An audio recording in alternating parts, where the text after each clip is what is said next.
Elisha wathumela inceku yakhe kuthi iyawubuta nangiya umfati bekanjengile waseShunemi imibuto lemithathu. Wathi uyaphila yini? Indoda yakho iyaphila yini? Umntwana wakho uyaphila yini? Lo mfati ngazi ukuthi akaphendulanga ngco, kepha wathi konke kuhamba kahle. Umbuto bewuconzene nempilo, yena ngathi wakhuluma ngetindo ukuthi hayi tindo tihamba kahle, kepha umntwana la abesafile, yena wanaka tindo ukuthi hayi tindo tisahamba kahle, nemali isangena, nemsebenzi usekhona. Nawu umbuto wami, usaphila yini? Bunjani budlelwane bakho nalabanye bantu? Umsebenzi kumbe uvukela kuwo, lishona usemsebentini, kepha ngicela unake kakhulu impilo kunemsebenzi, unake kakhulu budlelwane kunemsebenzi. Nasi ngwaselusuku sakavuka udle, ngikuhlephelela encwadzini yaJohane sahluko saka 15. Sitawunaka emavesi nje sicaphune kuverse 4. Hlalani kimi nami kini. Njengoba ligala lingeke likwati kuthela tithelo ngekwalo, kuphela nalihleti esicwini, kanjalo ke nani kuphela nanihlala kimi. Verse 5, mina ngingumvini, nine ningemagala.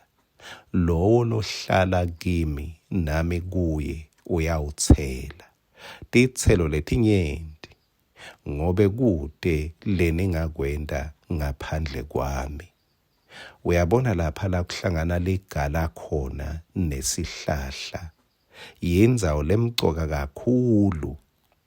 Mangabe leligala lihleti lathi nama, netithelo titawubonakala ngebunyenti bato, kepha leligala lahlala lacuphela, netithelo titawubonakala ngebuncane bato. Jesu ukhuluma kakhulu ngendzaba yebudlelwane naye ngetulu kwemisebenzi lomentela yona. Utawukhumbula lapha kuLuka sahluko 10, la Jesu akhuluma naMartha lobesa adziniwe. Martha udzinwe yimisebenzi. Martha ufocuse ekwendeni ekutheleni tithelo, ekwendeni imisebenzi. Sewuze utshela Jesu ukuthi eyi uyathi sengikhathele. Angathi imthandazo Jesu layivako yebantu labakhathele njengaMartha inganani. Wase uthi Jesu, uyathi ye Martha ukhathateke ngetindo letiningi kakhulu, kepha kunye lokumcoka Maria lakhethe kukwenda. Bekakhethe kuhlala etinyaweni, bekakhethe kuhlala njengaleligala ahleti kulesicu lesinguJesu. Ngiko Maria akashongo ukuthi sengitsiniwe kuhlala etinyaweni, kepha kwatsinwa Martha lo wakhwesha etinyaweni, wanaka kakhulu umsebenzi. Mangabe ikhona inhlakanipho besingephana yona ebudzeni beminyaka usesuka phasi, kuze uthele tithelo letinyenti, kuze ukhone kusebenta kahle imisebenzi letawuba nemandla impela.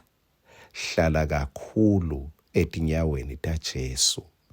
Thola sikhatsi la utawukwati khona kuthi ngihleti esicwini. Uyathi ema-hour langu-8 vele ingcondo iyaye inake kakhulu ukuthi ngidawukwenda 1 2 3, ngidawukwenda lokhu, ngidawuya lapha, ngende nakuya.